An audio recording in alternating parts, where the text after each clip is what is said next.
Good morning students. अब मैं computerise accounting का दूसरा लेक्चर लेके आया हूँ।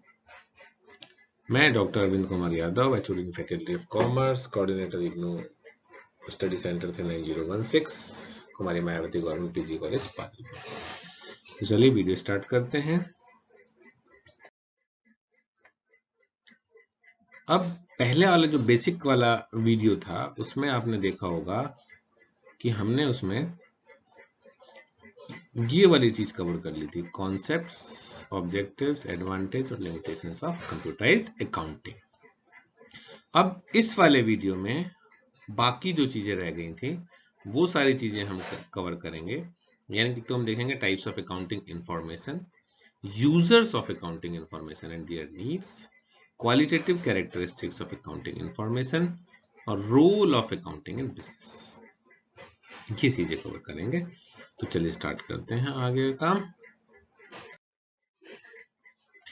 Types of accounting information. तो देखिए, जो आप अकाउंटिंग बुक्स बनाते हैं, अब उसकी जो इंफॉर्मेशन है वो कितने तरह की होती है। यहां पर आपको एक चीज पता लगेगी कि कितनी तरह की अकाउंटिंग होती है, जितनी तरह की अकाउंटिंग, क्योंकि अकाउंटिंग इंफॉर्मेशन के लिए ही अकाउंटिंग बुक्स मेंटेन की जाती है। तो फर्स्ट आता है accounting information of financial performance and financial position.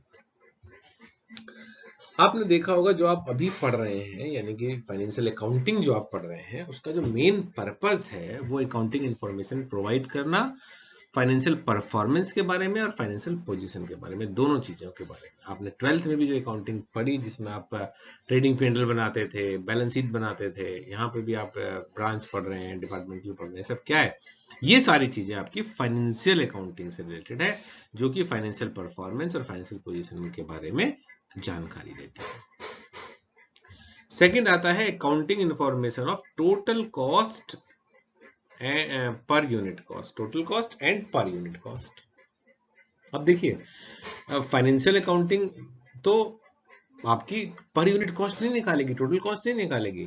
Total cost निकालने के लिए और पर यूनिट कॉस्ट निकालने के लिए हमें कॉस्ट अकाउंटिंग बनानी पड़ती है। सेकेंड ईयर में आप इस बात को, इस पेपर को पढ़ेंगे। कॉस्ट अकाउंटिंग क्या है, ये इंफॉर्मेशन किस चीज के बारे में देती है। कॉस्ट अकाउंटिंग ये इन्फॉर्म करेगी आपको कि टोटल कॉस्ट कितनी है। भाई, आप कोई भी प्रोडक्ट जब खरीदते हैं तो उसके ऊपर एक प्राइस लिखा हुआ होता है, एमआरपी, मैक्सिमम रिटेल प्राइस। वो प्राइस कैसे डिसाइड होता है, कंपनी की टोटल कॉस्ट कैसे निकलती है, उसकी इंफॉर्मेशन के लिए हमें कॉस्ट अकाउंटिंग बनानी पड़ती है। तो उसकी इंफॉर्मेशन हमें कॉस्ट अकाउंटिंग से मिलेगी, टोटल कॉस्ट के बारे में और पर यूनिट कॉस्ट के बारे में। नेक्स्ट आता है accounting information for planning and control of business. Planning and control of business, planning और कंट्रोल ऑफ बिजनेस की जब बात करते हैं तो उसके लिए हम मैनेजमेंट अकाउंटिंग करते हैं। अकाउंटिंग फॉर मैनेजर्स भी बोला जाता है उसे। तो उसकी यानी कि प्लानिंग और कंट्रोल ऑफ बिजनेस की इंफॉर्मेशन जो हमें मिलेगी वो हमें मैनेजमेंट अकाउंटिंग के थ्रू मिलेगी। ऐसे ही नेक्स्ट आता है आपका accounting information for tax management. Tax management के बारे में इंफॉर्मेशन चाहिए तो आप टैक्स मैनेजमेंट पढ़ते हैं, उसके लिए टैक्स प्लानिंग पढ़ते हैं, आप उसके लिए इनकम टैक्स पढ़ते हैं, उसके लिए accounting information for social responsibility. Social responsibility accounting भी अलग से है आपके, क्योंकि अब सोशल रिस्पॉन्सिबिलिटी के बारे में इंफॉर्मेशन चाहिए तो सोशल रिस्पॉन्सिबिलिटी अकाउंटिंग पढ़नी पड़ेगी। उसमें आप देखेंगे कितना डिटेल में बताया जाता है कि बिजनेस की प्रॉफिट ही कमाना उसका मेन मोटिव नहीं है, उसकी एक सोसाइटी के प्रति भी रिस्पॉन्सिबिलिटी होती है और वो कहलाती है सोशल रिस्पॉन्सिबिलिटी अकाउंटिंग। तो कहने का मतलब ये है कि इस टाइप की अकाउंटिंग इंफॉर्मेशंस हैं और ये अकाउंटिंग इंफॉर्मेशंस आपको जो मिलेंगी वो पर्टिकुलर अकाउंटिंग से मिलेंगी। तो इसका मतलब जब आपसे पूछा जाए कि भाई कितने तरह की टाइप्स ऑफ अकाउंटिंग इंफॉर्मेशन होती है, तो आप बोलेंगे 5 टाइप्स की अकाउंटिंग इंफॉर्मेशन होती है। चलिए, अब सबसे इंपॉर्टेंट चीज आती है users of accounting information and their needs. Users कौन है भाई, आप अकाउंटिंग बुक्स तो बना रहे हैं लेकिन उसको कौन यूज करेगा, किसके यूज की है। तो अगर ब्रॉडली हम डिवाइड करें तो दो तरह के यूजर्स होते हैं, एक को हम बोलते हैं इंटरनल यूजर्स और दूसरे को हम बोलते हैं external users. Internal and external, आंतरिक और बाह्य, दोनों तरह। अब बात आती है भाई आंतरिक यानी कि इंटरनल यूजर्स कौन कौन से होते हैं। इंटरनल यूजर्स में हम कहते हैं ओनर्स, मालिक जो हैं वो इंटरनल यूजर्स में आते हैं, है ना, क्योंकि वो बिजनेस खड़ा किया उन्होंने। मैनेजर्स, मैनेजर्स भी इंटरनल यूजर्स हैं क्योंकि बिजनेस को चलाना बढ़ाना सब इनके काम है। एम्प्लॉइज, भाई एम्प्लॉइज जो लगे हुए हैं आपके यहाँ काम कर रहे हैं, है ना, ये सारे के सारे भी इंटरनल यूजर्स होते हैं क्योंकि ये इंटरनली बिजनेस से रिलेटेड होते हैं। दूसरे आते हैं आपके एक्सटर्नल यूजर्स। एक्सटर्नल यूजर्स की बात करें तो एक्सटर्नल यूजर्स की बाहर के लोग हैं, तो हमारे बिजनेस से बाहर के, लेकिन हमारे बिजनेस की अकाउंटिंग जो है वो उसमें इंटरेस्ट लेते हैं ये भी। अब वो कौन कौन से लोग हैं एक्सटर्नल यूजर्स में, तो सबसे पहला आता है इसमें इन्वेस्टर्स। इन्वेस्टर्स भाई है तो बाहर का आदमी जिसने आपको पैसा दे रखा है, लेकिन क्योंकि जब पैसा दे रखा है तो वो जानना चाहता है कि कितना प्रॉफिट कमा रहे हो आप, कितनी एसेट है, कितनी लायबिलिटी है, उसका पैसा मिलेगा या नहीं मिलेगा। ऐसा तो नहीं कि फ्यूचर में उसका पैसा डूब जाए। तो जो इन्वेस्टर्स होते हैं वो भी आपकी बिजनेस में इंटरेस्ट लेते हैं। दूसरे होते हैं सप्लायर्स। सप्लायर्स कौन हुए, जिन्होंने आप पे फेथ करके आपको उधार माल दे दिया, क्रेडिट पे गुड्स उन्होंने आपको सेल कर दी, यानी कि आपने क्रेडिट परचेज की हुई है इनसे, ये सप्लायर्स हैं, इन्होंने आपको सप्लाई कर दी और अब ये भी चाहते हैं कि भाई बिजनेस मेरा पैसा वापस मिलेगा या नहीं मिलेगा, कहीं ऐसा तो नहीं कि बिजनेस की पोजीशन खराब चल रही हो, है ना। तो ये भी एक्सटर्नल यूजर्स की कैटेगरी में आते हैं जिसको हम बोलते हैं सप्लायर्स। कस्टमर्स भी आपकी इंफॉर्मेशन में जो होते हैं ये भी एक्सटर्नल यूजर्स होते हैं, भाई आपका यूज कर रहे हैं, आपका सामान आपका प्रोडक्ट यूज कर रहे हैं, तो ये भी आपके लिए एक्सटर्नल यूजर्स होते हैं।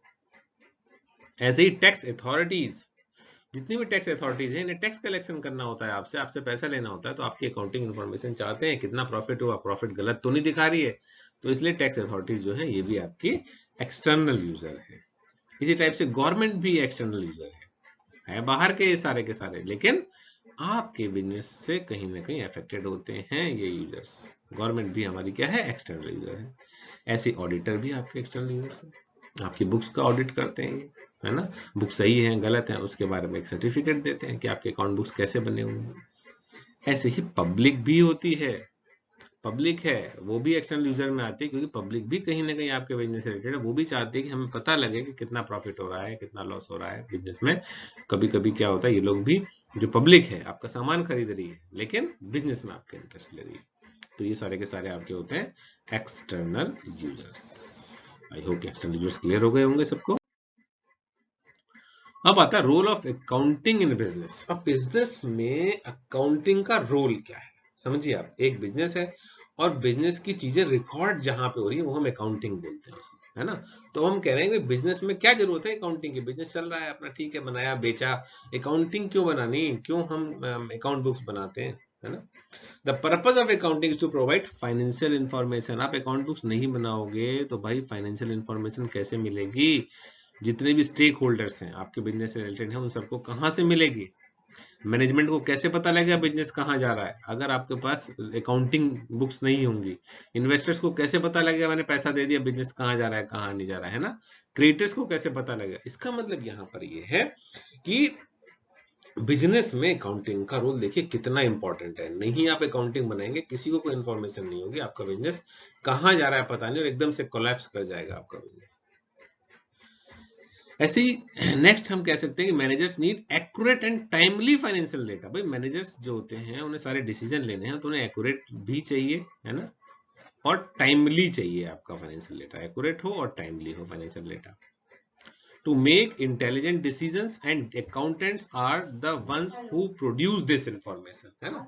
तो क्या हुआ कि भाई एक्यूरेट और टाइमली फाइनेंशियल डेटा ये लोग करते हैं, क्यों, क्योंकि जिससे कि वो आपके डिसीजन जो हैं वो फटाफट ले सके, अच्छे डिसीजन ले सके बिजनेस के लिए। अगर आपके पास आपकी अकाउंटिंग अच्छी नहीं होगी तो अच्छे डिसीजन नहीं ले पाएंगे, है ना। एंड अकाउंटेंट्स भी चाहिए क्योंकि भाई वो सारी की सारी इंफॉर्मेशन प्रोवाइड करते हैं, है ना। तो अकाउंटिंग बहुत इंपॉर्टेंट है। अब अगर हम देखें रोल ऑफ अकाउंटिंग को आगे लेके जाएं कि भाई कैसे है, तो इसमें 4 पार्ट हैं। एक तो ये है इंटरनल मैनेजमेंट अकाउंटिंग, एक है accounting data for decision making, एक है अकाउंटिंग फॉर गवर्नमेंट रेगुलेशंस और अकाउंटिंग फॉर प्लानिंग। अभी मैंने आपको बताया वही, देखिए आप रोल में मैनेजर्स हैं तो उन्हें सारा का सारा चाहिए, उनके लिए बहुत इंपॉर्टेंट है अकाउंटिंग, है ना। ऐसे ही जब डिसीजन मेकिंग में आपके में सारी की सारी टीम बैठती है डिसीजन लेने के लिए, सारे इंटरव्यूअर्स बैठते हैं, तो बिना अकाउंटिंग के वो भी डिसीजन नहीं ले पाएंगे। तो कितनी इंपॉर्टेंट हो गई अकाउंटिंग यहाँ पर भी हमारे लिए। गवर्नमेंट रेगुलेशंस भी बहुत सारे होते हैं, गवर्नमेंट की बहुत सारी स्कीम्स ऐसी होती हैं कि भाई अगर कम बिजनेस चल रहा है तो उसको हम ये फैसिलिटी दें, इस रीजन में बिजनेस लगा रखा है तो ये दें, प्रॉफिट कम हो रहा है तो गवर्नमेंट से बहुत सारे इंसेंटिव्स मिलते हैं। तो गवर्नमेंट रेगुलेशंस के लिए भी बनाने के लिए भी गवर्नमेंट को क्या होता है, आपकी अकाउंटिंग इन्फॉर्मेशन, तभी तो पता लगेगा कितना बिजनेस, कौन सा बिजनेस अप जा रहा है, कौन सा बिजनेस डाउन जा रहा है। जो बिजनेस डाउन जा रहा है उसके लिए क्या होगा कि गवर्नमेंट की तरफ से आपको गवर्नमेंट रेगुलेशंस बनाए जाएंगे कि इस टाइप के बिजनेस को बूस्ट करो भाई, ये बिजनेस तो डाउन जा रहा है। ऐसे अकाउंटिंग फॉर प्लानिंग, कभी भी आप प्लानिंग करेंगे बिजनेस के लिए तो आपको अकाउंटिंग चाहिए होगी। बिजनेस के लिए अकाउंटिंग इतनी ज्यादा इंपॉर्टेंट है, इसीलिए हम अकाउंटिंग पे जोर देते हैं कि आपकी अकाउंटिंग बुक्स अच्छी बननी चाहिए। अब आता है quality characteristics of accounting information. देखिए अब हम बात कर रहे हैं क्वालिटी कैरेक्टरिस्टिक्स की, है ना। अकाउंटिंग इंफॉर्मेशन हम बार बार कह रहे हैं कि भाई अकाउंटिंग इंफॉर्मेशन बहुत इंपॉर्टेंट है, बहुत इंपॉर्टेंट। अब उसकी क्वालिटेटिव कैरेक्टरिस्टिक्स क्या होंगी? सबसे पहला तो वो रिलायबल होना चाहिए। आप खुद सोचिए, अगर आपका जो अकाउंटिंग बुक्स हैं वो रिलायबल ही नहीं है तो कोई उन पे भरोसा कर सकेगा? कोई भी फेथ ही नहीं करेगा, क्योंकि आपकी जो अकाउंटिंग बुक्स हैं वो रिलायबल नहीं है। तो सबसे पहली और सबसे इंपॉर्टेंट चीज होती है कि जो हमारे अकाउंटिंग बुक्स हैं वो रिलायबल हो, लोग उन पे रिलाय कर सकें, उन पे भरोसा कर सकें। तो सबसे पहली क्वालिटेटिव कैरेक्टरिस्टिक होती है रिलायबिलिटी। दूसरी होती है रेलेवेंस, यानी कि वो जो अकाउंटिंग बुक्स आपने बना रखी हैं वो उनके लिए रेलेवेंस होनी चाहिए। अगर उनके लिए इंपॉर्टेंट ही नहीं है, वो रेलेवेंस नहीं है, तो आपकी अकाउंटिंग इंफॉर्मेशन बेकार है। रेलेवेंस के बाद नेक्स्ट आता है अंडरस्टैंडेबिलिटी। अंडरस्टैंडेबिलिटी का मतलब ये है कि आपकी जो अकाउंटिंग है वो सबके लिए समझ में आनी चाहिए, सबको समझ में आनी चाहिए। अगर अंडरस्टैंडेबिलिटी नहीं है आपकी अकाउंटिंग इंफॉर्मेशन में, क्योंकि देखिए नॉर्मल तरीके से नहीं आप उसे प्रोड्यूस कर पाएंगे, तब क्या होगा, वो आप जो आपका यूजर्स हैं वो आपकी अकाउंटिंग इंफॉर्मेशन ले ही नहीं पाएंगे, नहीं ढंग से ले पाएंगे, तो वो इंटरप्रेट गलत करेंगे, तो बिजनेस पे फर्क पड़ता है उसके लिए। तो इसका मतलब नेक्स्ट जो तीसरा है क्वालिटेटिव कैरेक्टरिस्टिक्स की बात करें तो हम कहते हैं अंडरस्टैंडेबिलिटी होनी चाहिए। और जो लास्ट आता है दैट इज कंपेयरेबिलिटी, कंपेयर कर सके हम। अब कंपेयर में भी इंट्रा और इंटर होता है। इंट्रा का मतलब आपका जो फर्म है वो आप दूसरी किसी जिस टाइप का आप काम कर रहे हैं आप उससे दूसरे किसी फर्म में लगा हुआ है, दूसरे किसी टाइप का काम कर रहा है, उससे कंपेयर करते हैं तो इंट्रा कहलाता है। इंटर फर्म कंपैरिजन तब कहते हैं जबकि हम अपनी फर्म को सेम बिजनेस जो सेम जैसा हमारा बिजनेस है, मान ले मेरी टेक्सटाइल इंडस्ट्री किसी दूसरी टेक्सटाइल इंडस्ट्री से ही कंपेयर करता हूं, तो इंटर फर्म कंपैरिजन होता है। कहने का मतलब यह है कि हम कंपेयर कर सकें डेटा को। इस टाइप से आपकी अकाउंटिंग इंफॉर्मेशन होनी चाहिए। तो ये बहुत इंपॉर्टेंट क्वालिटेटिव कैरेक्टरिस्टिक्स है और ये 4 क्वालिटेटिव कैरेक्टरिस्टिक्स हैं आपकी अकाउंटिंग इंफॉर्मेशन के लिए। अब ये आपका असाइनमेंट आता है पहला, which of the following is an example of external user of information. कौन है इसमें से भाई बताइए, एक्सटर्नल यूजर कौन है? ओनर एक्सटर्नल है, कस्टमर्स हैं, मैनेजर्स हैं, एम्प्लॉयज हैं? कमेंट करके बताइए आपकी कौन एक्सटर्नल यूजर है। Which one of the following is an example of internal user of accounting. इन चारों में से कौन सा? गवर्नमेंट इंटरनल है, ऑडिटर्स इंटरनल है, कस्टमर्स इंटरनल है, या मैनेजर्स इंटरनल है?